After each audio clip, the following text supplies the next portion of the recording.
देखो बात करें अगर आप कंसंट्रेशन टर्म की, तो कंसंट्रेशन टर्म क्या होती है?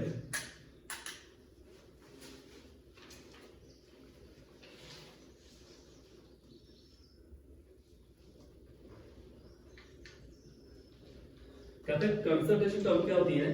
जी एक लेबोरेटरी में आप लोग जो रिएक्शन कैरी करते हो उनको बोलते हैं कंसंट्रेशन टर्म। लेबोरेटरी में कौन कौन सी रिएक्शन हो सकती हैं? जैसे कि कितने अमाउंट ऑफ सॉल्यूट आप सॉल्वेंट में डाल रहे हो।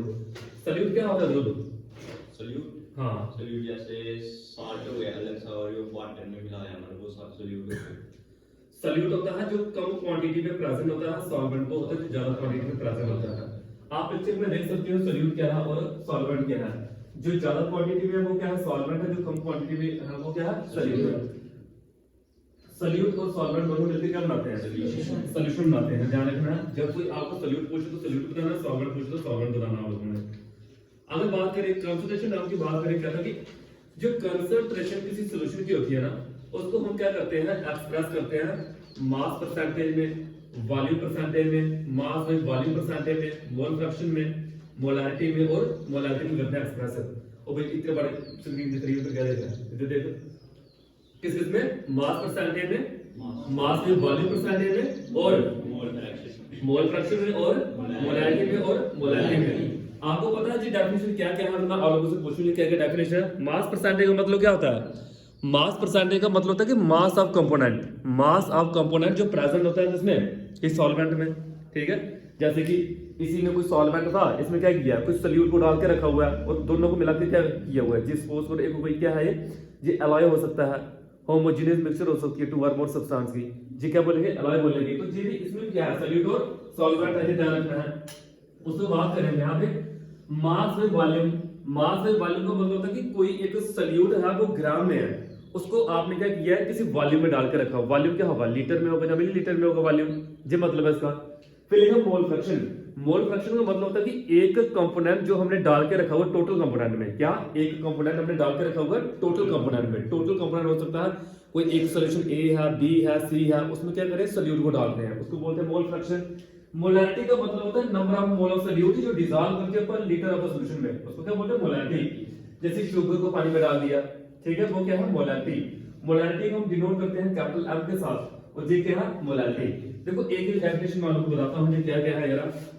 सबसे पहले बात करें हम मास परसेंटेज। मास परसेंटेज किसको बोलते हैं? मास परसेंटेज बोलते हैं हम कि mass of solute in gram present in 100 gram of solution. Percentage में तो क्या बोलेंगे? 100। मतलब मास ऑफ क्या? सॉल्यूट इन ग्राम प्रेजेंट है जिसमें 100 gram of solution, present in 100 gram of solution. Mass percentage का जो फार्मूला क्या है? ऊपर क्या लिखना है? सॉल्यूट, नीचे क्या लिखना है? सॉल्यूशन। मास मास तो दोनों किसमें लेने हैं? ग्राम में, और मल्टीप्लाई किससे करनी है? 100 के साथ करनी है। फार्मूले को साथ साथ ही कंपेयर करते हैं ना कि मास परसेंटेज का मतलब क्या है, वॉल्यूम परसेंटेज का मतलब क्या है, मास परसेंटेज का मीनिंग क्या है। आप क्या बोलोगे मास परसेंटेज मीनिंग से? सूर्य solute upon mass of solvent in gram में 0 ग्राम में इनटू 100। 100 क्यों किया? परसेंटेज में डाल दो, ठीक है। उसके बाद बात करें एग्जांपल की, बात करें कहता है कि 10% of glucose in water by mass. आपसे पूछे तो क्या मतलब है इसका? 10% ग्लूकोज है इन वाटर बाय मास। इसका क्या मीनिंग है? अगर पूछूं तो मास परसेंटेज के अकॉर्डिंग बाय इसका क्या मीनिंग, तो क्या बोलोगे? इसका मीनिंग है कि 10 ग्राम ग्लूकोज प्रेजेंट है किसमें? 90 ग्राम ऑफ वाटर। 90 और 10 कितने बनेंगे? तब तो 100 बनेगा ना। 90 और 10 दोनों को मिलाएंगे तो कितना बनेगा? वो 100 बनेगा। तो ये इसका मीनिंग है, जो आप लोगों ने याद रखना है। बोली ज्यादा कोई डाउट किसी को चल रहा? पता क्या क्या बता रहा हूं मैं कि मास परसेंटेज का मीनिंग क्या था। बाकी एग्जांपल में क्या आया बताओ? मास परसेंटेज का क्या फॉर्मूला लिखा था पीछे प्रिया? mass of solvent upon the mass of solvent into 100 into 100 था वो, ठीक है। उसके बाद बात करें हम जहाँ पे एग्जांपल के रिलेटेड क्या लिखा हुआ है कि 10% of glucose in water by mass का मतलब क्या है कि 10 ग्राम ग्लूकोज प्रेजेंट है जिसमें 90 ग्राम ऑफ वाटर।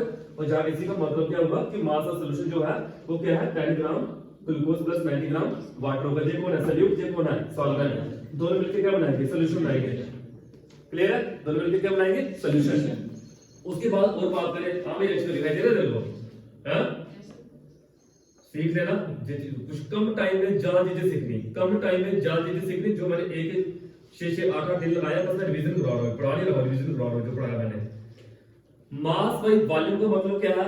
आपने जहां पे बोलना मास एब्सोल्यूट, जहां पे मास नहीं बोला जहां क्या बोलना है वॉल्यूम, ठीक है। और वॉल्यूम किसमें दिया हुआ मिलीलीटर में लिया हुआ, परसेंटेज में है तो मल्टीप्लाई 100 साल करनी है, ठीक है। ये ध्यान रखना, याद करते हैं फॉर्मूले सारे पूछने अभी। अगर लिखा हो देखो, कहते हैं जो मास बाई वॉल्यूम परसेंटेज होती है इसको यूज करते हैं मेडिसिन में, फार्मेसी में यूज करते हैं, ठीक है। मेडिसिन में यूज करते हैं, फार्मेसी में यूज करते हैं, जो ये मेडिकल के रिलेटेड है सारी चीजें मेडिसिन एंड फार्मेसी में यूज करते हैं। आपको नोट्स दिए, नोट्स से बड़ी चीजें आपको इनकम्प्लीट भी होंगी, कंप्लीट है कि पूरा इतना सारा सब कुछ लिखना होगा उधर, तो बड़ी सारी चीजें सीखने को मिलेगा आपको क्या क्या आ रही है। आगे देखिए, आपको मास बाई वॉल्यूम परसेंटेज की एग्जांपल दी है, कहता है कि कंसीडर करो 5 litre solution in which 200 gram urea is dissolve. 5 litre का कोई सॉल्यूशन है, उसमें क्या किया हुआ है 200 ग्राम यूरिया को डिसॉल्व करके रखा हुआ है। कितने ग्राम? 200 ग्राम यूरिया को डिसॉल्व करके रखा हुआ है। कोई बता सकता है आप में से यूरिया का फार्मूला क्या होता है? आप में से कोई स्टूडेंट को यूरिया का फार्मूला सुनाए मेरे को, एक यूरिया का फार्मूला क्या होता है? कोई भी स्टूडेंट? NH3 होता है। अच्छा, NH3 किसने बोला? NH3 होता है। NH3 क्या होता है बेटा? हाँ, NH2 CO and H2, किसका फार्मूला है?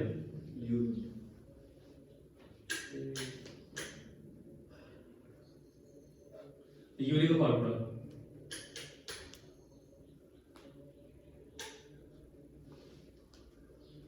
देखो आगे बात करें, इसमें जो बोला गया कि 5 लीटर सॉल्यूशन को 200 ग्राम यूरिया में डाल के रखा हुआ NH2CO, NH2 इसका फार्मूला होता है, ठीक है, जो बताया आप लोगों ने उसके अकॉर्डिंग। लेकिन इसमें अगर बात करें 5 लीटर मिक्स, लीटर को किसमें चेंज किया है? मिलीलीटर में। 1 लीटर में कितना ml होते हैं? 1000 होते हैं, ठीक है। तो कितना आ गया? 5000। परसेंटेज वेट अपॉन वॉल्यूम की बात करें यूरिया की, सॉल्यूट कितना है? 200 ग्राम। सॉल्यूशन कितना है? सॉल्वेंट 5000। तो मल्टीप्लाई किससे होगा? ये 100 के साथ डिवाइड करके 2 0 कैंसिल, 1 0 कैंसिल, 5 4 जा 20, तो कितना परसेंट आया? 4% आया। ऐसे करते हैं न्यूमेरिकल, जितना जो बन दिया था। पूछिए क्या डाउट है इसमें? इसका क्या डाउट है? किसी बच्चे को डाउट है पूछिए। आगे देखिए इसके बाद फिर मोल फ्रैक्शन। मोल फ्रैक्शन का मतलब होता है कि जे की रेशियो होती है number of mole upon total number of mole, number of mole upon total number of mole. Number of मोल निकालने का फार्मूला क्या था? कोई बच्चे नाम मुझे जितने बैठे हैं, नंबर ऑफ मोल कैसे निकालते हैं? नंबर ऑफ मोल कैसे निकालते हैं? Given weight upon molar mass. Number of मोल निकालते हैं गिवन वेट अपॉन मोलर मास। और भाई प्रोजेक्टर पे पढ़ाने का फायदा आप लोगों को तब है जब आप लोगों को कुछ आता हो। आप लोग आता तो है नहीं, कुछ भी पुराना पढ़ते हो नहीं आप लोग, कुछ भी डाटा से क्या नाम से ratio of number of mole to the total number of molar component, उसको बोलते हैं, क्या बोलते हैं? Mole fraction. इसको कई से डिनोट करते हैं, ये ध्यान रखना है। कहते हैं दोनों को प्लस करोगे, जे दोनों कट हो जाएंगे कितना आएगा? 1 आएगा। तो तब ये पढ़ते हैं कि सम ऑफ जो मोल फ्रैक्शन होता है किसके बराबर होता है? वो 1 के बराबर होता है। सम ऑफ मोल फ्रैक्शन किसके बराबर? हमेशा 1 के बराबर होता है, ध्यान रखना है। इसी में अगर हम बात करें बड़ा कुछ जैसे कि फॉर्मूले की बात करें, जी हमारे पास सॉल्यूट है, उसको काई लिखा हुआ है, मैं पूछ रही किसके बराबर है? आप लोग लिखा है Na upon Na plus Nb आना है। B सॉल्यूट है, Na सॉल्वेंट है। ऐसे मुझे काई किसके बराबर आना है? बोला Nb आना है, Na प्लस Nb आना है। काई A प्लस काई B दोनों प्लस करेंगे, ऊपर Na है, Nb है, Na Nb है, दोनों जब प्लस करोगे 1 के बराबर आएगा। तो तब ये पढ़ते हैं कि जो सम होता है मोल फ्रैक्शन का, काई A प्लस काई B की बात करें वो किसके बराबर होता है? वो 1 के बराबर होता है, ठीक है। यूनिटी ये फार्मूला बड़ी सारी हेल्प करेगा वो क्वेश्चन सॉल्व करवाने में। काई क्या है? जैक्स क्या है? मोल फ्रैक्शन है। ये दिखाई दे रहा है, तो बड़ा बड़ा लिखा हुआ है मोल फ्रैक्शन। ये क्या है? मोल फ्रैक्शन है काई। आगे देखो, आगे बात करें हम यहाँ पे, अगर क्या लिखा हुआ है? मोलैरिटी। मोलैरिटी किसको बोलते हैं? क्या होती है मोलैरिटी? मोलैरिटी की बात करें, मोलैरिटी बोलते हैं हम number of mole of solute जो डिसॉल्व करते हैं किसी वॉल्यूम में।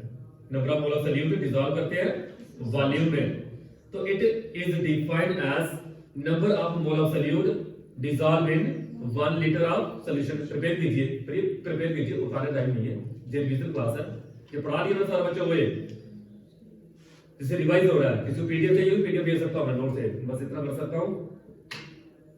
हो गया प्रिपेयर? पूछे कि मोलैरिटी क्या होती है? हाँ भाई अरुण, मुझे बताओ वेट परसेंटेज किसको बोलते हैं? वेट परसेंटेज किसको बोलते हैं?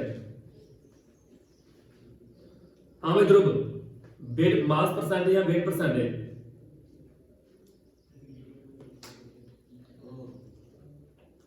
नंबर ऑफ सॉल्यूट अपॉन हाँ, नंबर ऑफ सॉल्यूट अपॉन, और कोई आप में से लड़कों में से विक्रांत, मास परसेंटेज को बोलते हैं। number of solute upon number of solution solvent. Number थोड़ी बोलना है, mass of solute upon mass of solvent into 100। ठीक है, एग्जांपल क्या दी उधर? 10% ग्लूकोज, 90 ग्राम क्या था उसमें? वाटर था। दोनों मिलकर क्या बनाएंगे? सॉल्यूशन। ये था, याद करिए साथ में। सॉरी ग्रामर इसको देखो, मोलैरिटी में क्या है? कहता है number of mole of solute जो डिसॉल्व है उसमें वॉल्यूम में। ठीक है, इसका क्या मीनिंग है? आप अरुण उठिए वहां से, क्या जाने जाके देख रहे हो? उठो वहां से, उठो, जा बैठी, चेयर लगी हुई है, इधर बैठी नहीं, सामने बैठी है, जा बैठी, इधर बैठी, कहीं बैठी, आगे बैठी। जो भी कंफर्टेबल है स्टेज पे बैठो, जो कंफर्टेबल नहीं है नीचे बैठो, ऊपर बैठो, कहीं बैठो। मुझे टॉपिक से मतलब जितना मैं पढ़ा रहा हूं तो मैं पूछूंगा लोगों को, मुझे इससे मतलब है। बाकी तो टाइम ही आप जाओ जाके देख लो इधर उधर। देखो आगे एग्जांपल दी गई है, कहता है 1 मोलर, इसको क्या पढ़ते हैं हम? मोलर पढ़ते हैं। 1 मोलर NaOH का मतलब क्या है कि 1 मोल ऑफ NaOH प्रेजेंट है किसमें? 1 लीटर में। लीटर क्या है? वो वॉल्यूम है। 1 मोल क्या है? नंबर ऑफ मोल है। ये जो सॉल्यूट है ना प्रेजेंट है किसमें? लीटर ऑफ सॉल्यूशन में। ये सॉल्यूट सॉल्वेंट, सॉल्यूट सॉल्वेंट, ये मतलब 1 m NaOH का। m को बोलते हैं मोलर, जहां m का मतलब मोलैरिटी भी बोलते हैं। ठीक है, ये ध्यान रखना है। एग्जांपल क्या है? आपको इससे भी अच्छी सी एग्जांपल मैंने नोट्स में दी हुई है, उनमें प्रॉपर तरीके से वैल्यू निकाल के दी हुई है। वो आपको मैं न्यूमेरिकल में दिखाऊंगा कि वो वैल्यू कैसे करते हैं। जहां पे तो एक एक एग्जांपल ही लिखनी है आप लोगों ने, आप एक किसी एग्जांपल ले सकते हो, लेकिन लिखनी बिल्कुल ठीक है। एग्जांपल ध्यान रखना कि 1 मोलर NaOH का मतलब हुआ कि 1 मोल NaOH प्रेजेंट है 1 लीटर में। ये मतलब क्या है? मोलैरिटी है ये, मोलैरिटी। हाँ भाई बताओ मुझे मोलैरिटी, हेलो बताओ मोलैरिटी क्या है? number of mass of solute upon volume of हाँ, मास कहां से आ रहा है? सपने वाले दिन दिमाग हो। हाँ भाई आप बताओ मोलैरिटी। Volume 1 litre solution. देखो कुछ बच्चे याद कर लिया। अच्छा बताओ मुझे मोलैरिटी, मोलैरिटी मोलैरिटी का मास ऑफ फिर मास कहां लिखा? मास है, दिखाना मेरे को, देखना मास लिखा हुआ है। number of mole of number of moles of solute upon volume of solute। और 2 लाइनें याद नहीं क्या लोगों के? कैसे दिमाग में यार लोगों पास है? Number of mole of solute dissolve volume में, हर क्वेश्चन में सेम फॉर्मूले आ रहे हैं, करते क्या हो लोग? नहीं चलता पता क्या लोगों को? वो जी डेफिनेशन इंपॉर्टेंट है भाई, एग्जाम के लिए बड़ी इंपॉर्टेंट डेफिनेशन है ये मोलैरिटी कर रहे हैं। कहता है कि अगर आप क्या करते हो, किसी सॉल्यूशन की मोलैरिटी m1 है, वॉल्यूम v1 है, उसको डाइल्यूट करके वॉल्यूम v2 में, उस टाइम में जो नई मोलैरिटी आती है उसकी equation m1 v1 m2 v2 होती है, न्यूमेरिकल सॉल्व होती है। इस इक्वेशन से 3-4 दिन पहले मैंने न्यूमेरिकल दिया था लोगों को, उसमें जो फार्मूले लगते हैं भाई, लाइन को पढ़ो ध्यान से, क्या लिखा हुआ है? कहता है इफ अ सॉल्यूशन, उसकी मोलैरिटी m1 है और वॉल्यूम v1 है, उसको आपने डाइल्यूट किया यानी डाला दूसरे सॉल्यूशन में, उसको वॉल्यूम कितना है? v2। कहता है तब जब उसको मिक्स करोगे उसकी एक नई मोलैरिटी आएगी। कहता है ऐसी सिचुएशन जब कभी होगी तो इक्वेशन आपके पास m1 v1 m2 v2 बनेगी। m1 v1 m2 v2। अगर मैं आपसे पूछूं कि m1 v1 m2 v2 equation कब बनेगी, तो ध्यान रखना, इस लाइन याद रखना कि एक सॉल्यूशन की मोलैरिटी m1 है, एक सॉल्यूशन का वॉल्यूम v1 है, उन दोनों को आप मिक्स करिए, उस टाइम एक नई मोलैरिटी बनती है, उस नई मोलैरिटी में इक्वेशन क्या बनती है? m1 v1 m2 v2 बनती है। ठीक है, ये ध्यान रखना है। याद होगी लाइन? एग्जांपल होना चाहिए। आप पहले इसको याद करो, एग्जांपल क्या करना चाहते थे? एग्जांपल की याद हो गया? बताओ मुझे क्या बताया मैंने, बताना बताओ क्या बताया मैंने अभी? किसी का मोलैरिटी m1 है, हाँ। वॉल्यूम v1 है, हाँ। तो उसको डिसॉल्व करेंगे तो दूसरी वाली की m2 है और वॉल्यूम v2 है, तो वो दोनों इक्वल होंगे। किसी सॉल्यूशन की मोलारिटी m1 है, उसका वॉल्यूम v1 है, कहता है उसको डाइल्यूट करो किसी वॉल्यूम v2 में, वॉल्यूम का मतलब वो कुछ अदर सॉल्वेंट है, ठीक है, कहता है उस टाइम जो नई मोलारिटी आएगी वो m2 आएगी, तब वो आपस में एक इक्वेशन से रिलेट करेंगे, उस इक्वेशन को बोलते हैं m1 v1 equal m2 v2 बोलते हैं जी। इक्वेशन है क्या लिखा हुआ, मोलारिटी लिखा हुआ है। मोलारिटी को सबसे पहले स्मॉल m से डिनोट करते हैं, स्मॉल m से डिनोट करते हैं। मोलारिटी का फार्मूला होता है mole of solute upon mass of solvent. क्या it may be defined as the number of mole of solute जो प्रेजेंट होगी लीटर में नहीं, इसमें 1 kg ऑफ सॉल्वेंट, उधर लीटर का आयतन क्या है 1 kg ऑफ सॉल्वेंट। ध्यान से देखना, इन क्वेश्चन टास्क लेना मैंने पूछना मैंने कि कितना समय लगेगा आपको। Number of mole of solute जो डिसॉल्व है जिसमें मास ऑफ सॉल्वेंट जिसमें kg में, उसको मोलारिटी बोलते हैं, उधर लीटर इधर क्या है kg। कहते हैं एग्जांपल की बात करें 1 मोलारिटी सॉल्यूशन ऑफ KCl, अपनी मर्जी से बड़ा छोटा नहीं लगा देना बेटा, ध्यान रखना ये गलत हो जाएगा क्वेश्चन पूरा। 1 मोलारिटी सॉल्यूशन KCl का मतलब हुआ कि 1 मोल KCl प्रेजेंट है 1 kg वाटर में, 1 मोल KCl प्रेजेंट है जिसमें 1 kg ऑफ वाटर में, क्योंकि मास में लिया हुआ हमने, किसमें लिया हुआ है मास में। ये मोलारिटी की डेफिनेशन है, डेफिनेशन को अच्छे से प्रिपेयर कीजिए।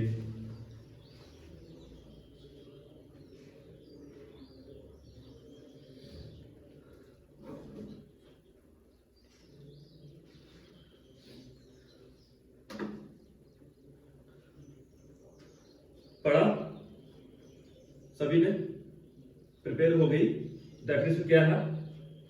चलिए आगे चलते हैं। देखो आपके सामने एक न्यूमेरिकल है जो पढ़ाया मैंने अभी, उनके रिलेटेड कहता है कि what is the mass percentage of carbon in CO2। बता सकता है कि कार्बन की परसेंटेज CO2 में कितनी होगी। ना आपके पास कैलकुलेटर होगा ना कॉपी पेन होगी, कहां करना है, सिर्फ शक्ल देखनी है मेरी, करो उधर कॉपी में बताओ इसका आंसर क्या आना है। कोई स्टूडेंट मुझे आप भी बैठो, बहुत पढ़ा लिखा यहाँ पे, तो आपने जो फार्मूला पूरा पढ़ा लिया, टेस्ट भी दिया था मैंने मॉलिक्यूलर फार्मूला, उसमें मैंने सिखाया हुआ कि परसेंटेज कैसे निकालते हैं, उसमें सबको बताया हुआ कि एक परसेंटेज कैसे निकालते हैं। बताइए मुझे कैसे आएगी परसेंटेज की।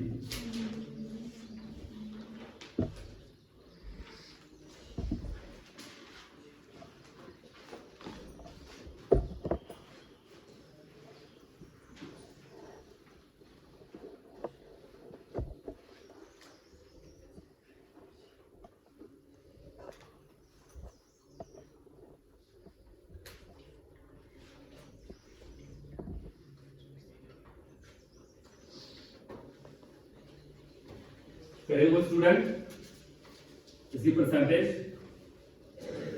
देखो आपने कार्बन की परसेंटेज निकाली है CO2 में, सबसे CO2 का मोलर मास बता सकते हो कितना होगा CO2 का मोलर मास? 12 तो CO2 होता है, पढ़ाना मेरे से CO2 का हाँ 44 होता है, तो उसी में आपने परसेंटेज निकाली। देखो 44 इसका क्या होता है मास, इधर जान दो, दिख रहा है कितना 44 निकाला इसका हमने।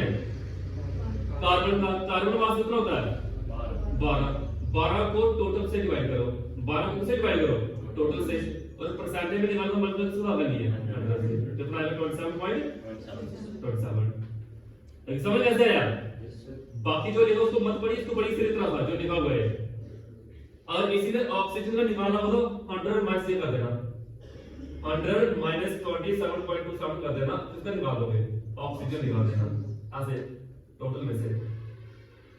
क्वेश्चन क्या होगा इसका, क्वेश्चन आएगा पेपर में बोलना आगे है कि इफ 500 ml ऑफ, उसका आंसर लिख दिया आपने कॉपी में, ऊपर से लिखना होगा जितना मैं 2 लाइन बताई। कहते हैं 500 मिलीलीटर ऑफ 5 m, m मतलब मोलारिटी भैया, बड़ा का मतलब क्या होता है मोलारिटी। कहता है उसको डाइल्यूट करियो आप किसमें 1500 मिलीलीटर में। कहता है what will be the molarity of the solution. सूर्य बता के आएगा इसका आंसर, तेरा एग्जांपल हो ना भाई, दे दी एग्जांपल, बताओ इसका आंसर क्या है, क्या बनेगा इसका आंसर। हां भाई क्या फार्मूला लगेगा तो मुझे बता दे आदित्य, फार्मूला क्या लगना है इस इक्वेशन में, फार्मूला लगाना है, बताओ क्या फार्मूला लगाओ जिससे कुछ निकले। m2 v2 number of mole of solute.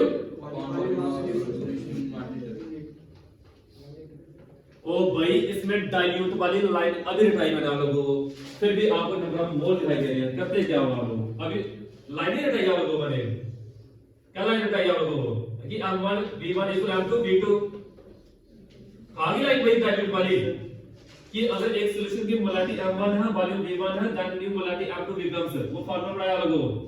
तो ये क्या है देखो आपको m1 दिया हुआ कितना 5 आप दिया हुआ वॉल्यूम कितना दिया आपको 500 कहता v2 कितना दिया 1500 कहता m2 को निकालो m2 को जहां पे रखो m2 जहां पे रखो तो क्या बनेगा ये डिवाइड कर लो क्या बनना है इसको इसके साथ मल्टीप्लाई करो 1500 से क्या करो डिवाइड कर लो। मेरा फार्मूला आप लोगों को आना चाहिए फार्मूला क्या है बाकी वैल्यू आप लोगों के क्वेश्चन में गिवन नहीं है जे आपको वॉल्यूम दिया v1 जे m1 दिया हुआ है जे v2 दिया हुआ है आपको निकालना है सीधे आप लोगों को मल्टीप्लाई डिवाइड करना होगा वो करना आपने। बोलिए क्या डाउट है इसमें जे क्वेश्चन है जे आंसर है बोलो क्या पूछना है पूछिए सोनाली में जागो पूछो क्या पूछना है इसमें एक फार्मूला याद रखोगे सारा काम हो जाता है वैल्यू पुट की हुई है वहां पे तो लंबा नहीं करना तो सबसे वैल्यू पुट करने आंसर आएगा। हां भाई क्या डाउट है देखिए आगे what will be the molarity of a solution containing 18.25 gram of HCl gas in किसमें 500 ग्राम ऑफ वाटर में। तो क्या करोगे इसमें कौन सा फार्मूला लगाएंगे हम मोल of solute upon mass of solvent number of mole of solute mass of solvent solute है ना हमारे पास सॉल्यूट है हमारे पास कितना 18.5 मास ऑफ सॉल्वेंट कितना है 500 ग्राम। जब ये फार्मूला आप इस क्वेश्चन में लगाओगे ठीक है जो फार्मूला क्वेश्चन को लिखवा ले कॉपी में आपको 18.25 gram of HCl gas in 500 gram of water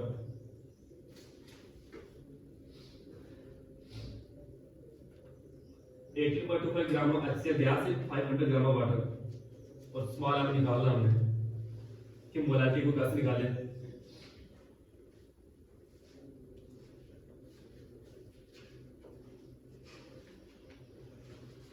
ये कैसे निकालना है ऐसे निकालना है सुन लेना मैं समझा देता हूं लोगों को। मोलारिटी का फॉर्मूला होता है number of mole of solute upon mass of solvent वो किसमें लिए हुए केजी में लिए हुए है बेटे परसेंटेज में नहीं है जिसको आप बोलो सर इधर मल्टीप्लाई करो 100 के साथ। अगर मैं इस केजी को 1000 में कन्वर्ट करता हूं क्या अगर मैं केजी को किस में कन्वर्ट करता हूं ग्राम में कन्वर्ट करता हूं तो इसको मल्टीप्लाई करने के साथ 1000 के साथ मल्टीप्लाई करनी है। हमने इसको किस में कन्वर्ट किया ग्राम में तो मल्टीप्लाई के साथ करिए 1000 में कहां से है क्योंकि 1 केजी इक्वल टू 1000 ग्राम के बराबर होता है ठीक है। उसके बाद हमारे पास नंबर ऑफ मोल निकालने का फार्मूला होता है क्या फार्मूला है नंबर ऑफ मोल निकालने का फार्मूला कैसे निकालते हैं number of mole mass of solute कैसे निकालते हैं number of mole wait upon molar mass weight upon molar मास लिखा हमने वेट अपॉन मोलर मास सॉल्यूट है बी का एक चीज बता देता हूं बी का मतलब होता है सॉल्यूट ए का मतलब होता है सॉल्वेंट ए का मतलब क्या होता है सॉल्वेंट बी का मतलब सॉल्यूट हमने लिखा weight of solute upon weight of solvent weight upon molar mass आ गया ना सॉल्वेंट के लिए लिखा हुआ हमने ये सॉल्वेंट के लिए इस लाइन के लिए लिखा हुआ है बोल सकते हो मतलब क्या कहां से है नंबर ऑफ मोल का फार्मूला जे सॉल्वेंट के लिए लिखा हुआ है और मैंने बोला केजी को ग्राम में कन्वर्ट किया तो मल्टीप्लाई 1000 वेट आपको केवल लेकर रखा हुआ है ठीक है 1000 पैसे लिखा हमने वेट ऑफ सॉल्वेंट किया कितना 500 उसके बाद आपके पास मोलर मास लिखा हुआ है जी कहां से है 36.5 का बोलिए 36.5 कहां से है HCl का मोलर मास HCl का मोलर मास HCl के मोलर मास की बात करें इसका होता है 35.5 इसका होता है 1 दोनों प्लस कर दो 36.5 आना है बोलिए कोई डाउट यहां पे किसी को HCl का क्या लिखा हुआ है मोलर मास लिखा हुआ है ठीक है। बाकी अगर आपने यहां पे मल्टीप्लाई डिवाइड किया तो हमारे पास ये लिखा ये रीजन ये भी आपका HCl का जब इन सब को कट करोगे कितना आएगा 1 आना है कितना आएगा 1 वो आगे कैलकुलेट लाया तो करते हैं यहां पे आगे देखिए इसके बाद आगे क्वेश्चन है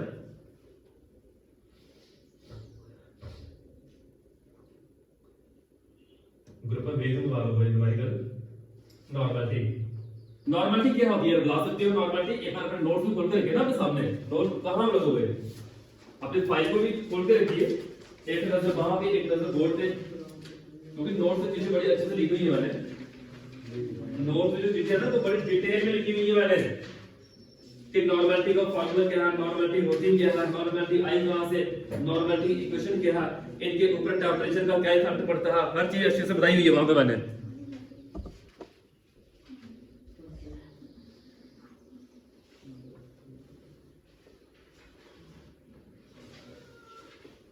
पढ़ लिया। देखिए आप एक नॉर्मलिटी किसको बोलते हैं बताओ मुझे, जो को बताना normality. Number of gram equivalent of solute dissolved पर लीटर ऑफ सॉल्यूशन। इसका मतलब होता है कितने ग्राम इक्विवेलेंट में सोल्यूट डिसॉल्व करके रखे हमने किसी वॉल्यूम ऑफ सॉल्यूशन में। ऊपर number of mole of solute लिखा हुआ है, ये ध्यान रखना। ऊपर क्या लिखा है? Number of mole of solute नहीं है, number of gram equivalent of solute लिखा हुआ है। Aditya number of gram equivalent of solute कैसे निकालते हैं? जैसे वो निकालते हैं तो वेट पर मोलर मास, इसको कैसे निकालते हैं? Number of gram equivalent of solute कैसे निकालते हैं? Number of gram equivalent solute को कैसे निकालते हैं? वेट अपॉन मोलर मास नहीं, equivalent weight, weight upon equivalent weight, weight upon equivalent weight. लेकिन अगर मैं आपसे इधर पूछूं कि एक इक्विवेलेंट वेट कैसे निकालते हैं, कैसे निकालते हैं इक्विवेलेंट वेट? तो नोट्स पढ़ा देखना है, बताना मुझे इक्विवेलेंट वेट कैसे निकालते हैं। atomic mass upon a balance in मतलब जो elementary केस में। हाँ, और देखिए मैं आपको एग्जांपल देता हूं। अगर आपको मैं पूछूं कि इक्विवेलेंट वेट निकालना है, एटम के लिए पूछा होगा तो आपने लिखना कि इक्विवेलेंट वेट निकालते हैं atomic weight upon balance factor, atomic weight upon balance factor. जैसे कि एग्जांपल के तौर पे आपको दिया हुआ ऑक्सीजन के लिए, किसके लिए? ऑक्सीजन। ऑक्सीजन के ऊपर चार्ज मतलब कितना होता है? 2 नेगेटिव होता है। कितना? 2 नेगेटिव। और ऑक्सीजन को अपने ऑक्टेट पूरा करने के लिए बताना भाई सोडियम थे, ऑक्सीजन के बैलेंस इलेक्ट्रॉन कितने होते हैं? तेरे स्कूल में चैप्टर ही चल रहा है, हां 6 होते हैं। इनको अपना ऑक्टेट पूरा करने के लिए कितने एलिमेंट चाहिए? 8 चाहिए, 8 चाहिए और पढ़ाएगा मेरे से 6 अगर है तो 2 चाहिए और मैं टोटल 8। हां 6 अगर है तो चाहिए कितने? 2। वो क्या है इसकी? बैलेंस ही है। बैलेंस कितनी? 2। एटॉमिक वेट कितना होता है ऑक्सीजन का? 16 डिवाइड करो कितना आया? 8। ऐसे निकालते हैं। क्या निकालते हैं? इक्विवेलेंट वेट निकालते हैं। किसी एटम का जे क्या निकाला मैंने? इक्विवेलेंट वेट निकाला। कुछ को डाउट सीख लेना अच्छे से। जेई न्यूमेरिकल है भाई, जेई कॉम्पिटिटिव बच्चे प्रैक्टिस करते हैं, नीट शीट की तैयारी कर रहे हैं आकाश कोश में। बोली इस क्वेश्चन को डाउट है किसी बच्चे को? बताओ मुझे नाइट्रोजन एटम में निकाल के दो, फिर नाइट्रोजन के लिए निकाल के दो, कितना आना है?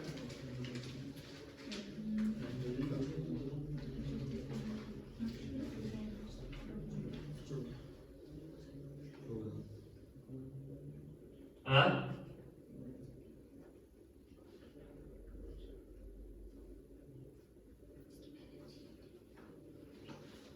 देखिए अगर इक्विवेलेंट वेट में आपको पूछूं क्लोरीन का निकालना है, कैसे निकालोगे? सर एटॉमिक वेट पान बैलेंस ही करोगे, एटॉमिक वेट पान बैलेंस ही। अगर क्लोरीन की बैलेंस कितनी होती है? हां जो बैलेंस होती है, हां देखिए बता रहा बैलेंस ही थप्पड़ खाएगा मेरे से। क्लोरीन के बैलेंस इलेक्ट्रॉन होते हैं भाई, जल्दी आइए आपको पढ़ाऊंगा मैं, जल्दी आइए। क्लोरीन के बैलेंस इलेक्ट्रॉन होते हैं कितने? 7 होते हैं, क्योंकि ग्रुप सैंपलिंग एलिमेंट है क्लोरीन। अभी आप बच्चों को क्लोरीन के बारे में पता कब चलेगा कि क्लोरीन के बारे में क्या समझा रहा हूं? चलिए ले लो ये समझिए जो समझा रहा हूं मैं। क्लोरीन के बैलेंस इलेक्ट्रॉन 7 से चैप्टर नंबर आप लोगों को 4 से क्वेश्चन है, ठीक है? अब तो पहले चैप्टर पढ़ा रहा हूं लोगों को, बट इनको स्कूल में 4 पढ़ा रहा हूं अभी। नीचे तो बाहर नीचे ध्यान तो ध्यान से पढ़ाना, ठीक है? क्या बोला मैंने? क्लोरीन के बैलेंस इलेक्ट्रॉन 7 होते हैं, उनको अपना 8 पूरे करने के लिए कितने चाहिए? 1 चाहिए कि नहीं? हम क्यों बोलते हैं भाई इसको 8 चाहिए? 8 से बैलेंस होता है, 8 से वो स्टेबल होता है। क्लोरीन का एटॉमिक वेट कितना है? 35.5। इसकी बैलेंस कितनी आनी है? 1 क्यों भाई? क्योंकि इसको ऊपर 8 पूरे करने के लिए कितने इलेक्ट्रॉन चाहिए? 1। तो तभी जे आया इतना। बताइए इक्विवेलेंट वेट कैसे निकालने समय लगी? कोई डाउट इस पर किसी को? तो एक लाइन जल्दी से उतार दो क्लोरीन का इक्विवेलेंट वेट, क्लोरीन का 35.5 बार 1 35.5 जल्दी उतार लेना था। प्रैक्टिस करो सर, नोट्स नहीं बनाना है, प्रैक्टिस करना सिर्फ। नोट्स बनाने के लिए नोट्स पड़े हमारे पास। हाँ जी हो गया? इसमें कोई डाउट है किसी बच्चे को? पूछिए मुझे कि एक इक्विवेलेंट वेट कैसे निकालते हैं?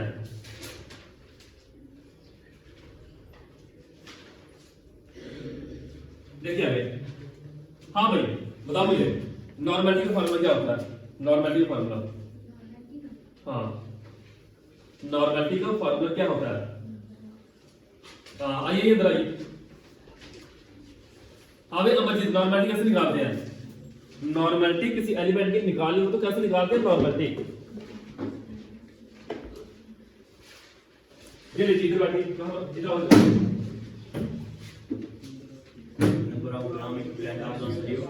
ध्यान से Volume of the चेक को निकालो जमा number of gram equivalent of solute देखिए बता रहे सर मैं अभी देखिए बता रहे हो number of gram equivalent of solute जो डिसॉल्व होते हैं पर लीटर ऑफ द सॉल्यूशन आपको वहां पे पूछो कि नंबर ऑफ ग्राम कैसे निकालते हैं बताओ मुझे Vikrant number of gram equivalent of solute given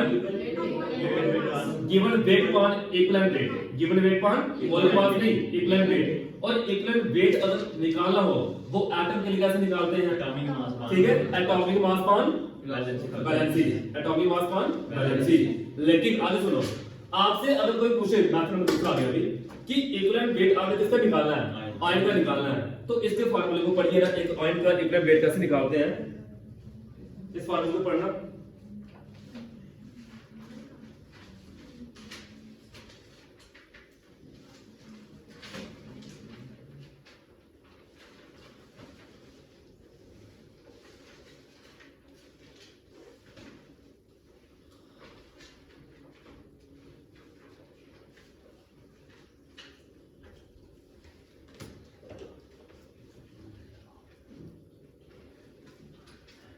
ठीक है कैसे निकालते हैं इक्विवेलेंट वेट आयन का Formula weight of ion upon value. Formula wait लिखना है आयन का आयन का मतलब जैसे सोडियम आयन है वही ठीक है कोई क्लोराइड आयन है वही तो इक्विवेलेंट वेट जैसे एग्जांपल के तौर पे दिया आपको आयरन का कहता है कि इक्विवेलेंट वेट जो आयरन का होता है फार्मूला वेट जो आयन का होता है वो कितना होता है 56 होता है जिसको मालूम है वेट किसका आयरन का 56 और बैलेंसी की बात करें बैलेंसी कितनी है इसके दो positive. टू पॉजिटिव तो डिवाइड कैसे करना है 2 से करना है अब सोडियम होता है सोडियम कैसे करना है हमने सोडियम का वेट होता है 23 इधर लिखना है 23 सोडियम के ऊपर होता है +1 प्लस होता है सोडियम ऊपर पॉजिटिव तो डिवाइड आना था 1 ऐसे क्या निकालते हैं हम इक्विवेलेंट वेट निकालते हैं आयन का नोट कर लियो तो आप लोगों ने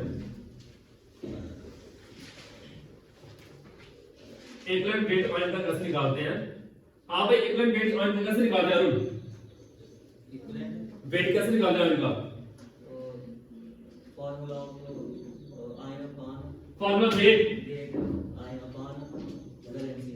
हाँ भाई फॉस्फेट का फार्मूला क्या है आप बताओ फॉस्फेट का फार्मूला आपको पता है फॉस्फेट का फार्मूला आप बोलो अमरीश फॉस्फेट का फार्मूला क्या होता है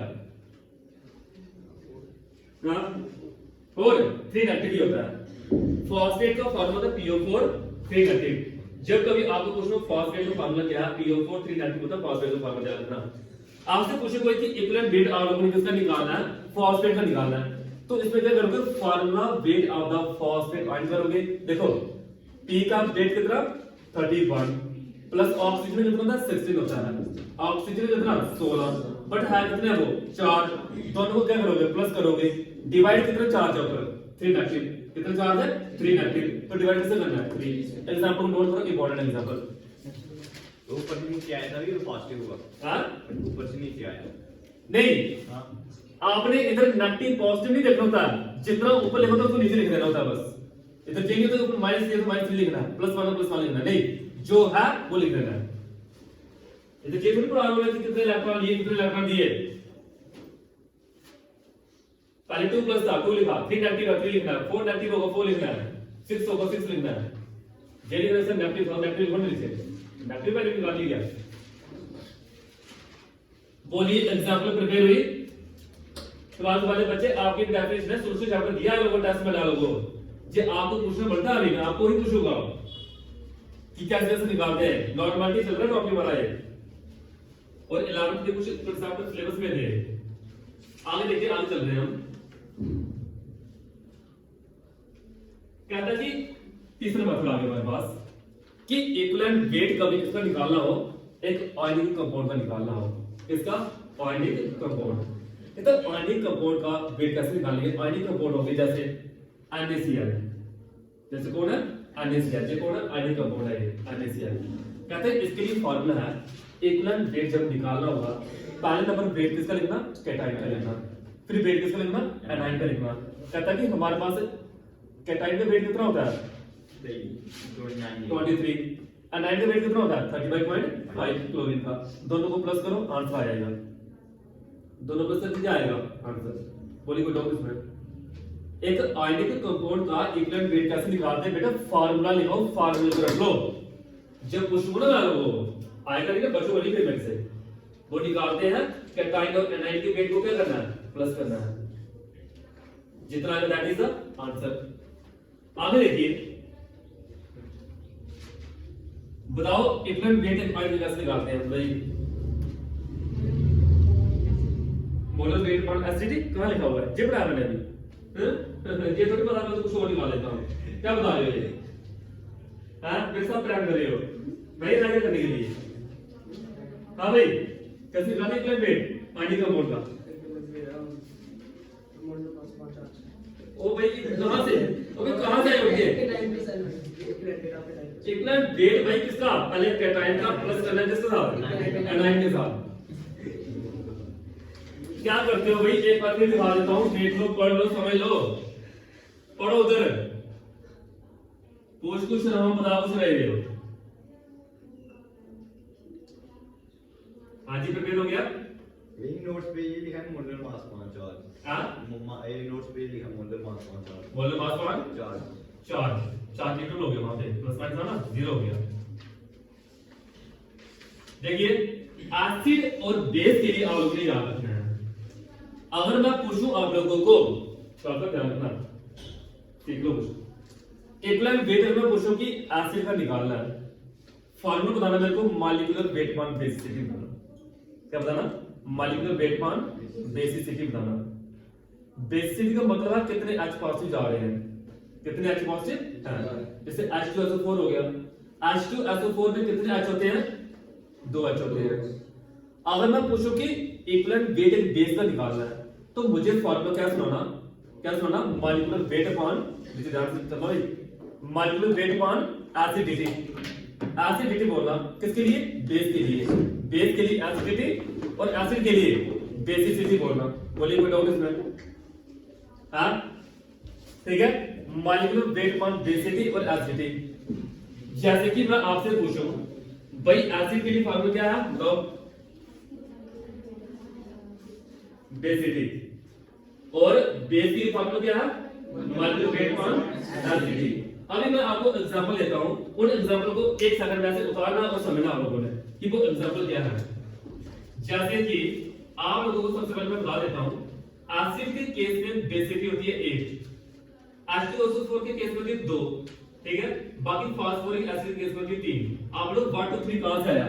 जितने जितने H लगे होते हैं उनको बेसिसिटी बोलते हैं। फिर सुनो, जितने जितने H लगे होते हैं, जवाब उसको, जितने जितने H लगे होते हैं उसको क्या बोलते हैं? बेसिसिटी बोलते हैं, ठीक है। ये ध्यान रखना है। H कितने? 1, H कितने? 2, H कितने? 3। बोलिए कोई डाउट इसमें? क्लियर है? उसके बाद आगे सीखिए। आपको मैं पूछूं कि बेस के केस में एसिडिटी कितनी है? कितने OH है? 1। कितने OH है? 2। इसको बोलते हैं क्या बोलते हैं? इसको एसिडिटी बोलते हैं। हाँ, OH देखते हैं। इसको OH देखते हैं। बेस के केस में OH देखते हैं, एसिड के केस में H देखते हैं। एसिड के केस में H देखते हैं, बेस के केस में OH देखते हैं। बोलिए कोई डाउट किसी को? याद रहेगा? पक्का? ठीक है।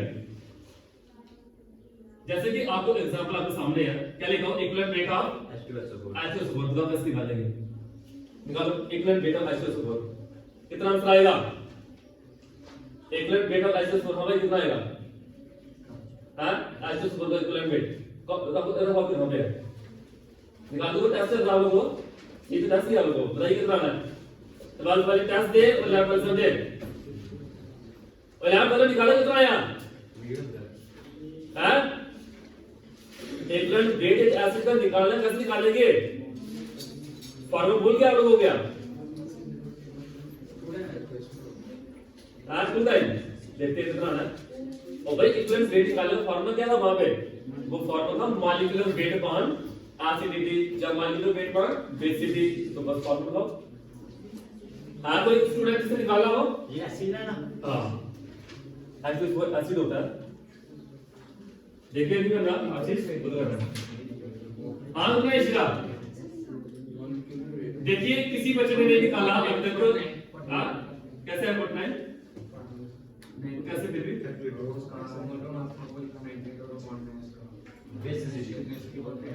देखो आपको मैंने पूछा कि एक एसिड का क्या निकालो, इक्विलिब्रियम वेट निकालो। एसिड आपके सामने था, आपने लेना सर इसका मोलर वेट अपॉन बेसिटी।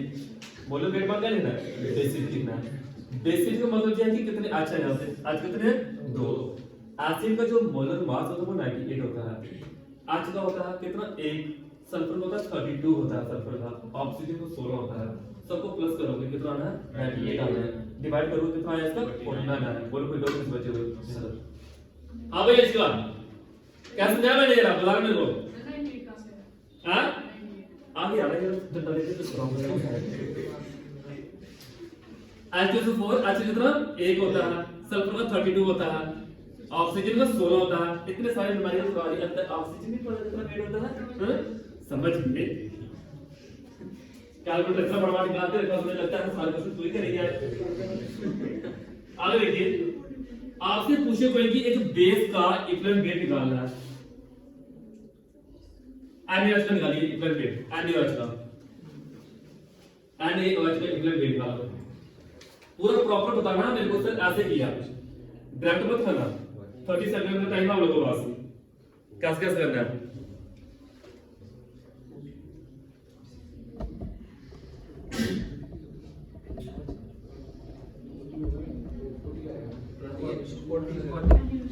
कितना आया